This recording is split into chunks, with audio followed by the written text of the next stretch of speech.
Denis Coderre est en campagne électorale. Aux commandes de Montréal depuis 2013, il veut continuer le travail pour 4 années de plus. Les échanges avec la France ont été nombreux durant les 4 dernières années à Montréal, nouvellement labellisée métropole et qui compte plus de 100 000 Français. On les aime tous, on veut qu'ils viennent.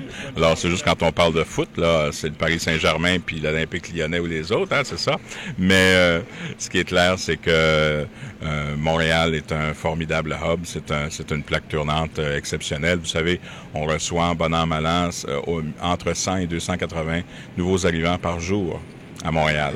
Montréal, capitale du numérique et de l'intelligence artificielle, a été labellisé French Tech Hub par Emmanuel Macron en 2016, l'un des 10 hubs mondiaux du réseau français.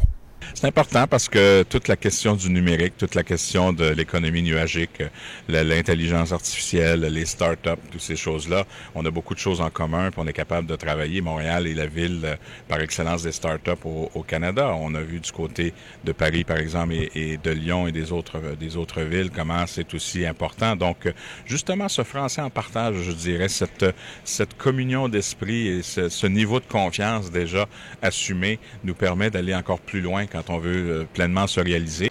La récente mise en œuvre du CETA, l'accord de libre-échange entre l'Europe et le Canada, confère à Montréal un rôle unique vers l'Europe, selon Denis Coderre. En fait, à tous les niveaux, le marché, le fait que vous avez ce libre-échange, Montréal et la France deviennent des portes d'entrée exceptionnelles pour l'Europe ou pour les Amériques. Alors, et surtout avec ce niveau de confiance, cette francophonie en partage, ce français en partage, ça nous permet aussi sur le plan culturel d'avoir des liens très serrés pour justement avoir une stratégie de fond ensemble. Aux échanges économiques, culturels et universitaires entre la France et Montréal, il faut également ajouter l'échange de bonnes pratiques, notamment dans la lutte contre la radicalisation. On a mis sur pied ce centre de prévention contre la radicalisation menant à la violence. Ça nous a permis justement de créer, par exemple, une table sur l'antisémitisme avec Paris.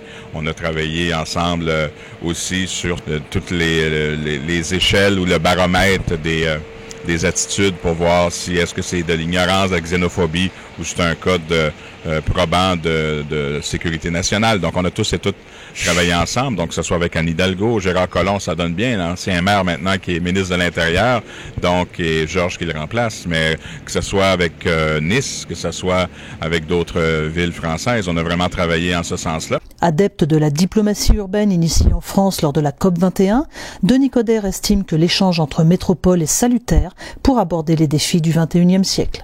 On peut pas, quand je dis think global, act local, on peut pas juste rester chez soi parce que tout ce qui va toucher le transport et la lutte contre le changement climatique et tout ça demande nécessairement une stratégie internationale. Toute cette connectivité, je dirais, notamment avec la France et Montréal est exceptionnelle. Donc non, les gens voient à quel point que si Montréal de retour sur la map, c'est parce que aussi on a joué notre rôle sur la scène internationale. Le 5 novembre, Denis Coderre remet son mandat en jeu et veut continuer d'accueillir de jeunes Français à Montréal. Est-ce que vous aimeriez venir dans une ville avec un maire comme ça? Voilà, ça marche.